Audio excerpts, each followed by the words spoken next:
नमस्कार दोस्तों, कहानियों की श्रृंखला में आज सुनेंगे मालती जोशी जी की कहानी निर्वासन। लेकिन उससे पहले मेरा आपसे विनम्र अनुरोध है कि अगर मेरे द्वारा सुनाई हुई कहानियाँ आपको अच्छी लगती हैं तो मेरे चैनल को सब्सक्राइब ज़रूर करें, लाइक करें और अपने दोस्तों और परिचितों में शेयर भी करें। बेल आइकन दबाना बिल्कुल भी ना भूलें। आज सुनिए निर्वासन। तो रिजर्वेशन कब का करवा लें? विशाल ने पूछा। जब आपको सुविधा हो, जाना आपको है, श्रुति ने उत्तर दिया। तुम नहीं चलोगी? मेरे ही मुंह से इनकार सुनना चाहते हो तो नहीं। वैसे आप खुद समझदार हो। माँ ने खुद आगे होकर यह पहल की है। वे पिछला सब कुछ भूलकर नई शुरुआत करना चाहती हैं। वे विधि विधान से हमारी शादी करवाना चाहती हैं। तो माँ जी क्या सोचती हैं? हम यहाँ बिना शादी किए ही साथ रह रहे हैं। यह बच्चा हमने बिना शादी के ही पैदा कर लिया है। क्या फिजूल की बात कर रही हो? फिजूल की बात तो आप लोग कर रहे हैं। हमारी बाकायदा शादी हुई है, हिंदू रीत रिवाजों से वैदिक मंत्रों के उच्चारण के साथ हुई है। अब घर का कोई सदस्य शामिल नहीं हुआ तो हम क्या करें? क्या उस शादी का रिपीट टेलीकास्ट करें? माँ का बहुत मन था। उनका शौक़ पूरा करने के लिए मैं अब साल भर के बच्चे को गोद में लेकर फेरे लूँगी। बड़ा अच्छा लगेगा ना। और जब सब कुछ विधि विधान से होगा तो कन्यादान की रस्म भी होगी। क्या आप सोचते हैं कि पापा राज़ी हो जाएंगे? पापा बेचारे मेरी खातिर राज़ी भी हो जाएंगे, पर मैं उन्हें मना कर दूँगी। आपके घर पर उनका इतना अपमान हुआ है कि कोई भी शरीफ आदमी दोबारा वहाँ जाने की सोच भी नहीं सकता। शायद यही गिल्ट जस्ट पॉसिबल माँ के मन में है। उन्हें पश्चाताप हो रहा होगा। तो क्या हम अपना स्वाभिमान ताक पर रखकर वहाँ पहुँच जाएं और दोबारा शादी की नौटंकी कर लें? उनका अपराध बोध हमारे ज़मीर से बड़ा हो गया। फिर तुमने कुणाल से वादा क्यों किया था? हमारी शादी के 2 साल बाद आपका भाई मिलने आया था। उसने मेरी और दोस्ती का हाथ बढ़ाया था जो मैंने थाम लिया था। उसने प्यार से शादी में आने का निमंत्रण दिया, मैंने ले लिया। कुणाल से मेरी कोई लड़ाई नहीं है। अगर हम लोगों की दोबारा शादी का प्रस्ताव ना आया होता तो मैं कुणाल की शादी में अवश्य जाती। वहाँ जाकर ना नुकुर करने की अपेक्षा अच्छा है जाना ही स्थगित कर दिया जाए। यह भी हो सकता है कि कुणाल की ज़िद पर ही आपकी माताश्री ने हमें निमंत्रण भेजा हो। जस्ट पॉसिबल, उसने कहा और चुप हो गया। श्रुति के पापा का उसके घर इतना अपमान हुआ है कि वह ज़्यादा कुछ कहने की हिम्मत ही नहीं जुटा पाया। उन लोगों का अफेयर 2 साल से चल रहा था, पर दोनों ही परिवार इसके लिए राज़ी नहीं हो रहे थे। बाद में उनकी ज़िद देखकर श्रुति के घर वाले थोड़ा नरम पड़े, पर शर्त यह थी कि शादी दोनों पक्षों की रजामंदी से होगी और उसमें दोनों पक्ष मौजूद होंगे। फिर औपचारिक बातचीत के लिए श्रुति के पिता इंदौर गए। दुर्भाग्य से उस समय विशाल के पिता विदेश गए हुए थे। विशाल की माँ ने उन्हें आड़े हाथों लिया। इस घर की देहरी चढ़ने की आपकी हिम्मत कैसे हुई? इस घर में बेटी देने की आपकी औकात भी है? आप जैसे लोग अपनी बेटियों को जानबूझकर खुला छोड़ देते हैं ताकि अमीर लड़कों को फांसा जा सके और बिना दान दहेज के अच्छे घर में शादी हो जाए। श्रुति के पिता वहाँ से लौटकर बीमार पड़ गए थे। एकदम आईसीयू में ही पहुँच गए थे। उन्होंने किसी को कुछ नहीं बताया, पर छोटा भाई साथ गया था। उसने आंखों देखा हाल सुना डाला। सुनकर शर्म से गड़ गया था विशाल। अपराध बोध से उसका मन मस्तिष्क उद्वेलित हो गया था। उसी आवेश में उसने पंडित से पूछकर शादी की एक तिथि निश्चित कर ली। रजिस्ट्रार ऑफिस में आवेदन भी कर दिया। श्रुति के पिता जब अस्पताल से लौटे तो दोनों ने उन्हें प्रणाम कर शादी का कार्ड थमा दिया और आशीर्वाद मांगा। वे बोले, मेरा आशीर्वाद हमेशा तुम्हारे साथ है, पर मैं अपनी शर्त पर कायम हूँ। अगर तुम्हारे यहाँ से कोई इस शादी में नहीं आएगा तो हमारे यहाँ से भी कोई नहीं जाएगा। किसी को भी यह कहने का मौका नहीं मिलना चाहिए कि हमने साठगांठ करके तुम्हें फंसाया है। विशाल समझ गया कि यह माँ के आरोप की प्रतिक्रिया है, इसलिए चुप रहना ही श्रेयस्कर लगा। फिर इष्ट मित्रों की उपस्थिति में उसने अपना ब्याह रचा लिया। एक मित्र के माता पिता ने कन्या पक्ष की रस्में पूरी की। बेचारे अब तक निभा रहे हैं। एक दोस्त की माँ ने आरती उतारकर दोनों को गृह प्रवेश करवाया। शाम को एक छोटी सी पार्टी दे दी गई। इस शादी के बाद विशाल के घर में जैसे भूचाल आ गया। माँ ने फ़ोन पर कहनी अनकहनी सब सुना डाली। एक तरह से घर निकाला ही दे दिया। पापा का रुख पता नहीं चल सका। उन्होंने बात ही नहीं की। वे नाराज़ हैं यह समझ में आ रहा था, पर उनका मौन माँ की बमबारी से ज़्यादा खल रहा था। 2 साल बाद माँ पश्चाताप की मुद्रा में आ गई थी। उनका स्वभाव देखते हुए यह सब थोड़ा अविश्वसनीय लग रहा था, पर उसने सोचा चलो इसी बहाने घर से फिर जुड़ सकेगा। इन दिनों घर उसे बहुत याद आ रहा था। हर राखी और भाई दूज पर नमिता की याद उसकी पलकें भिगो देती थी। हर उपलब्धि के मौके पर भाई याद आ जाता। एक वही था जो उसकी उपलब्धियों को समझ सकता था, उसकी महत्ता पहचानता था। हर खुशी घर वालों के बिना फीकी और अधूरी लगने लगती थी। पर श्रुति भी अपनी जगह ठीक थी। कुणाल आया था तो कुछ आशा बंधी थी। कुणाल हमेशा से खुश मिजाज और बातूनी रहा है। भाभी से उसकी अच्छी पटरी बैठ गई थी। श्रुति का यह अनुमान भी सही लगता है कि कुणाल ने ही माँ को राज़ी किया होगा। श्रुति चलने के लिए राज़ी नहीं हुई, पर उसने विशाल को नहीं रोका, बल्कि कहा कि आपको थोड़ा जल्दी जाना चाहिए था। पापा वहाँ बिल्कुल अकेले हैं। बहुत गर्मजोशी की अपेक्षा तो उसने भी नहीं की थी, पर इतने ठंडे स्वागत की आशा भी उसने नहीं की थी। माँ ने बस इतना कहा, आ गए, अकेले ही आए हो ना? पता था। पापा ने तो इतना भी नहीं कहा। उसके प्रणाम करने पर बुदबुदाकर आशीर्वाद दिया और परे हट गए। हमेशा दौड़कर लिपट जाने वाली नमिता भी अलिप्त ही बनी रही। 2 साल बाद देखा था, एकदम बड़ी लग रही थी। हूबहू माँ की प्रतिमा लग रही थी। बस स्वभाव माँ जैसा ना हो, उसने मन ही मन ईश्वर से प्रार्थना की। हम लोग तो विदा करके मुक्त हो जाएंगे, वह भला आदमी जिंदगी भर भुगतता रहेगा। कुणाल ज़रूर भाई को देखकर बहुत खुश हुआ। भाभी के ना आने का मलाल तो था, पर उस विषय को उसने ज़्यादा तूल नहीं दी। कारण जानता था ना। शाम को माँ ने उसे कमरे में बुलाया और 5,000 का एक चेक उसके सामने नचाते हुए बोली, ये तुम्हारी ससुराल से आया है। उसे आश्चर्य हुआ, आपने निमंत्रण भेजा था? वो तो भेजना ही था, समझी जो ठहरे। विशाल समझ गया यह सब कुणाल की करतूत है। वही श्रुति से पता ठिकाना ले आया होगा। वह शांत भाव से बोला, आपने बुलावा भेजा, उन्होंने शगुन भेज दिया। ठीक तो है, खुद नहीं आ सकते थे? उनके 5,000 के भूखे हैं क्या हम? आपके दरवाजे पर उनका जैसा स्वागत हुआ था, उसके बाद कोई शरीफ आदमी यहाँ आने की सोच भी नहीं सकता है। कैसा स्वागत? पापा ने एकदम उत्सुकता जताई। कुछ नहीं, थोड़ी कहासुनी हो गई थी। उसका इतना बड़ा इश्यू बना लिया। लड़की वालों को इतने तेवर शोभा नहीं देते। कल को नमिता की भी शादी होगी। उसकी ससुराल में पापा के साथ ऐसा सलूक होगा तो आपको अच्छा लगेगा। अरे वाह, तुम तो एकदम अपने ससुर जी के पिट्ठू बने जा रहे हो। बात आपने ही शुरू की थी, मैं ही इसे ख़त्म कर रही हूँ। जाओ, जाकर अपना काम देखो। वहाँ और रुकने की विशाल की भी इच्छा नहीं थी। वह कमरे में चला आया और रात भर यही सोचता रहा कि उसे यहाँ आना चाहिए था कि नहीं, और कितने ऐसे प्रसंगों से गुजरना पड़ेगा कौन जाने। सुबह जल्दी उठ गया। लॉन में यूं ही बेमतलब टहल रहा था कि पापा ने आवाज़ दी। उसने चौंक कर देखा, पापा मॉर्निंग वॉक के लिए तैयार खड़े थे। चलो थोड़ा घूम आते हैं। वह जैसा खड़ा था वैसे ही साथ हो लिया। आने के बाद पापा ने पहली बार उससे बात की थी।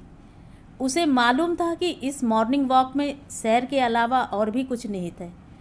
शायद उसकी खिंचाई होगी या उपदेश दिया जाएगा। वह दोनों के लिए तैयार था। कम से कम उसे अपना पक्ष रखने का मौका तो मिलेगा। जब वे लोग शोर शराबे से दूर सुनसान सड़क पर पहुंच गए तो पापा ने एकाएक पूछ लिया, तुम्हारे ससुर अपने यहाँ कब आए थे? आपको पता नहीं है? पता होता तो क्यों पूछता? शादी से पहले आए थे। आप शायद हफ्ते भर के लिए यूके गए हुए थे। मुझे पता होता तो मैं उन्हें आने ही नहीं देता। न वे उस समय आते न ये सब होता। विशाल ने तफसील से सब सुना दिया और कहा, अगर उस समय उन्हें कुछ हो जाता तो मैं ज़िंदगी भर अपने आप को माफ़ नहीं कर पाता। उनको तसल्ली देने के लिए ही मैंने तुरंत शादी कर डाली। आप लोगों को पहले से खबर नहीं की, क्योंकि उसका परिणाम क्या होगा मैं जानता था। मुझे खबर की होती तो मैं ज़रूर आता बेटा। खैर, अब आऊँगा। बहू को आशीर्वाद भी दूंगा और माफ़ी भी मांगूंगा। हो सका तो उसके पिताजी से भी क्षमा मांग लूँगा। मेरे पीछे यह सब कांड हो गया और मुझे पता ही नहीं चला। पापा सचमुच दुखी थे। विशाल के मन से एक बोझ हट गया। अच्छा हुआ वह आ गया, सारी बातें साफ हो गईं, नहीं तो पापा के मन में उसके लिए गांठ ही रह जाती। 2 दिन पहले से मेहमान आने शुरू हो गए। स्वाभाविक था विशाल को देखकर सब बहू के बारे में पूछते। माँ ने सबको सुनाकर कहा, हमने तो दिल पर पत्थर रखकर दोनों को माफ़ कर दिया था। कहा भी था कि यहाँ आ जाओ, विधि विधान से दोनों की शादी करवा देते हैं, पर देवी जी आई ही नहीं। छोटे लोगों की सोच छोटी ही होती है। खून का घूंट पीकर रह गया विशाल। अच्छा हुआ जो श्रुति साथ नहीं आई। किसी न किसी बहाने माँ उसे सुनाती ही रहती। वह सुन भी लेती, पर कब तक। कभी कभी चंदन भी आग पकड़ लेता है, फिर अच्छा खासा तमाशा खड़ा हो जाता। घर में शादी का हंगामा शुरू हो गया था। नाते रिश्तेदार, हंसी मजाक, गीत संगीत, रूठना मनाना, मेहंदी हल्दी, सजना संवरना। उसे बार बार अपनी शादी याद आ रही थी। शादी क्या थी, एक रस्म अदायगी थी बस। साथ रहने के लिए एक लाइसेंस चाहिए था। संबंधों पर एक मुहर लगनी ज़रूरी थी, और क्या। अच्छा हुआ श्रुति नहीं आई। उसके मन में भी यही सब ख्याल आते। रिसेप्शन जोरों पर था। लोग आते चले जा रहे थे। ऐसा लग रहा था जैसे पूरे शहर को ही न्योता दे दिया हो। घर की पहली शादी थी ना। लग रहा था कुछ देर बाद यह विशाल मंडप भी भर जाएगा। स्वागत मंडप एक गलियारे जैसा था। भीतर वाले द्वार पर कुर्सियां लगवाकर उसमें माँ पापा को बिठा दिया था। बाहर के द्वार पर वह खुद खड़ा हो गया था। उसे रह रहकर अपनी शादी याद आ रही थी। शादी वाली शाम को एक छोटी सी पार्टी हुई थी, बस दोस्तों ने ही इंतज़ाम किया था। वे दोनों होस्ट बने हुए मेहमानों का स्वागत कर रहे थे। दोस्तों ने तोहफे के तौर पर उनकी गृहस्थी का थोड़ा सामान जुटा दिया था। बाकी वे लोग सुविधानुसार खरीदते रहे हैं। 2 साल से यह सिलसिला अनवरत जारी है। इसी बीच बच्चा भी आ गया। लग रहा था थोड़ी जल्दबाजी हो गई, पर अब तो उसके बिना जीने की कल्पना भी कठिन है। श्रुति के पिता सारा सामान दे रहे थे। उन्होंने कहा भी कि बेटा, यह सब हम उसी के लिए इकट्ठा कर रहे थे। एकदम खरीदने की हमारी सामर्थ्य नहीं है। पर विशाल ने मना कर दिया। उसके स्वाभिमान को यह गवारा नहीं था। उसने कहा, हम दोनों कमा रहे हैं, ये सब आप स्मृति के लिए रख दीजिए। 2 साल बाद उसका भी नंबर आने वाला है। अपने विचारों में खोया हुआ वह मेहमानों का स्वागत करता जा रहा था। भीड़ के बीच अकेलापन क्या होता है, इसे उसने आज अनुभव किया। एकाएक एक परिचित सी किलकारी से उसका ध्यान टूटा। सुयश उसे देखकर खुशी से किलक रहा था। पूरे 5 दिन बाद यह प्यारी सी आवाज़ सुनाई दी थी। उसने लपक कर सुयश को गोद में ले लिया और अब श्रुति को देखा। वह एकदम दुल्हन सी सज संवर कर आई थी। तुम कब आई? 4 बजे ही आ गई थी। तैयार होने आलोक दा के यहाँ चली गई थी। आलोक उसके ममेरे भाई हैं, विशाल को पता है। कुणाल से तो मिलवाओ। अभी लो। और भीड़ को चीरता हुआ विशाल उसे स्टेज पर ले गया। कुणाल, देख कौन आया है, उसने कहा। सच तो यह था कि वह खुद भी अभी उस सुखद आश्चर्य से उबर नहीं पाया था। ओ माय डियर भाभी! कुणाल खुशी से गदगद हो गया और भाभी के गले से लग गया। पैर छू नालायक, विशाल ने डांटा। पैर क्यों छुएगा? दोस्त है मेरा, हम तो गले मिलेंगे, है ना कुणाल? पैर तो हमारी देवरानी छुएगी। तब तक दुल्हन उठकर प्रणाम की मुद्रा में झुक आई थी। उसे उठाकर श्रुति ने गले से लगा लिया और एक मखमली बॉक्स उसके हाथों में पकड़ा दिया। ये तुम्हारी मुँह दिखाई है। तुम्हारे कंजूस जेठ जी ने तो तुम्हें कुछ दिया नहीं होगा, आई एम श्योर। और मेरे लिए, कुणाल ने लड़िया कर कहा। इतनी सुंदर दुल्हन तो दी है, और क्या चाहिए। भाभी तुम आ गई, सच बहुत खुशी हो रही है। कैसे ना आती, तुमसे वादा जो किया था। अब तुम भी एक वादा करो, हनीमून आदि से निपट जाओ तो हफ्ते 10 दिन के लिए मेरे पास ज़रूर आना। इस भीड़ भड़ाके में तो दुल्हन से ठीक ढंग से 2 बातें भी नहीं हो पाएंगी। वे लोग काफ़ी देर स्टेज पर खड़े रहे, काफ़ी फ़ोटोज़ आदि खींचे गए। विशाल की बहू एक नया सेंसेशन था। कुछ देर के लिए दुल्हन बेचारी हाशिए पर चली गई थी।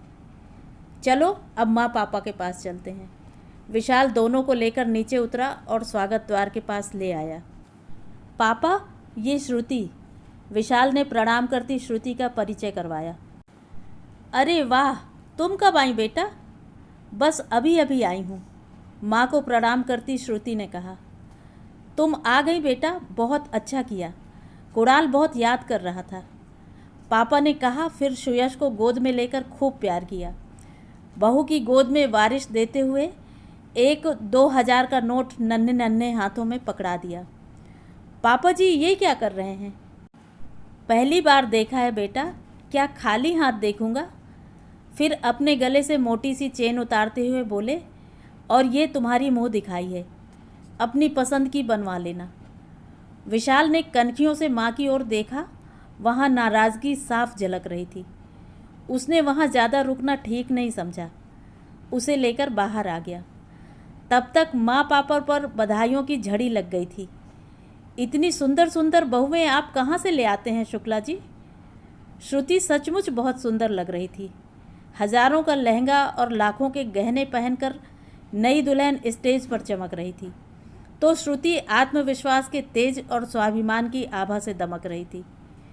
वे दोनों अब साथ में खड़े होकर मेहमानों का स्वागत कर रहे थे। नमिता छोटू को लेकर भीड़ में गायब हो गई थी। दोनों को साथ देखकर लोग कमेंट कर रहे थे, you are making a perfect picture, made for each other pair है। लक्ष्मी नारायण का जोड़ा है। सुनकर अच्छा लग रहा था। अपनी शादी में इन्हीं सब चीज़ों को तो मिस किया था, अब भरपाई हो रही थी। 10:30 बजे के करीब उसने विशाल से कहा, मुझे अब निकलना चाहिए, अर्ली मॉर्निंग फ़्लाइट है, कम से कम 4 बजे घर से निकलना होगा। उसने सास ससुर से विदा ली। कहा, मम्मी जी मेहमान चले जाएं तो थकान उतारने मेरे यहाँ ज़रूर आइएगा। मम्मी जी कुछ बुदबुदा कर रह गईं, शायद अपनी रणनीति अभी तय नहीं कर पाई थी। पर पापा जी ने कहा, श्योर ज़रूर आऊँगा। फिर विशाल को आज्ञा दी कि बहू को ठिकाने पर छोड़ आए। मंडप के शोर शराबे से दूर गाड़ी जब मेन रोड पर आ गई तो उसने कहा, तुम आ गई, थोड़ी देर के लिए ही सही, पर आ गई, अच्छा लगा। तुमको कुणाल बहुत मिस कर रहा था, उसी के लिए तो आई हूँ। पर आप नाराज़ तो नहीं है ना। नाराज़ क्यों होऊंगा। हाँ, it was a surprise, but pleasant surprise. तुम्हें इतनी जल्दी टिकट कैसे मिल गई। टिकट तो पहले से बुक करवा ली थी, बस आपको नहीं बताया था, सोचा बहसबाजी होगी। बाद में आ रही हो तो साथ में क्यों नहीं। ठीक किया। सुबह एयरपोर्ट कैसे जा रही हो। कैब बुला लूँगी, आलोक दा के पास बाइक है। अकेली होती तो कोई समस्या नहीं थी, सामान भी ज़्यादा नहीं है, पर बच्चे के साथ डर लगता है। आलोक के घर पहुंचकर उसने कहा, मैं गाड़ी स्टार्ट कर लूं तब दरवाज़ा खुलवाना। क्यों। वे भीतर आने के लिए कहेंगे, मैं मना करूंगा, अच्छा नहीं लगेगा। अभी समय नहीं है ना। और सुनो, कैब मत बुलवाना, मैं आ रहा हूँ, समय से तैयार रहना। लौटते समय विशाल को एकाएक भूख लगाई। उसे याद आया उसने शाम को सिर्फ 1 गिलास जूस और 1 पनीर टिक्का, बस इतना लिया था, खाना तो अभी बाकी था। फिर यह भी याद आया कि अब तो परिवार के सारे लोग दूल्हा दुल्हन साथ में खाने वाले हैं। उसे याद ही नहीं रहा, नहीं तो श्रुति को रोक लेता। छोड़ने तो वैसे भी जाना ही था। और फिर यह ख्याल भी आया कि श्रुति शायद बिना कुछ खाए ही लौट गई है। सारी शाम तो वह उसके साथ ही थी, उसे कुछ खिलाने का ध्यान ही नहीं रहा। अब वह शर्म के मारे भाई के यहाँ भी कुछ नहीं मांगेगी, भूखी ही सो जाएगी। वह लौटा तो पंगत लग चुकी थी। 3 मेज़ें आपस में जोड़ ली गई थीं। आसपास कुर्सियां लगाकर गोलाकार पंगत बना दी गई थी। दूल्हा दुल्हन के सामने फूलों की रंगोली थी, सुगंधित अगरबत्तियां थीं और चांदी की थालियां थीं। उसके लिए कुणाल और नमिता के बीच में जगह छोड़ी हुई थी। खाना शुरू हो चुका था, फिर भी उसे देखते ही सबने कहा, आओ भाई, तुम्हारा इंतज़ार हो रहा है। पापा सामने वाली पंक्ति में बैठे थे। बोले, बहू को ठीक से छोड़ा है बेटा? जी, सुबह एयरपोर्ट छोड़ने भी चला जाऊंगा। Very good. उन्होंने कहा, अरे हाँ, उसने कुछ खाया भी कि नहीं, या ऐसे ही चली गई? पता नहीं पापा, मैं तो पूरे समय बाहर था ना। चाचा जी पापा के बगल में बैठे हुए थे। उनसे पापा बोले, सुरेश, जानते हो, आज मेरे यहाँ कम से कम 1200 लोगों ने खाना खाया होगा, पर घर की बहू मुँह जुठारे बिना चली गई। किसी ने उससे कहा होता तब तो खाती। यह बात कहते हुए पापा ने माँ की ओर देखा।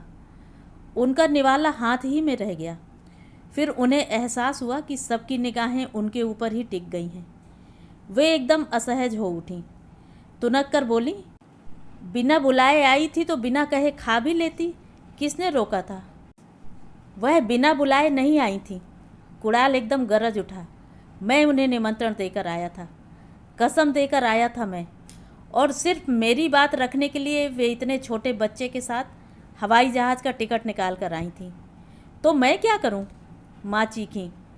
आप क्या कर सकती हैं, क्या कर लेंगी? पापा बोले, बच्चे के ऊपर से 5 रुपए तो आप न्यौछावर नहीं कर सकी। बच्चे समझ गए कि यह महाभारत का शंखनाद है, बचपन से देखते जो आ रहे थे। कुणाल एकदम उठ खड़ा हुआ और दुल्हन का हाथ पकड़कर बाहर निकल गया। आज उसकी सुहाग रात है। रिश्ते की भाभियां दिन भर उसका कमरा सजाती रही हैं।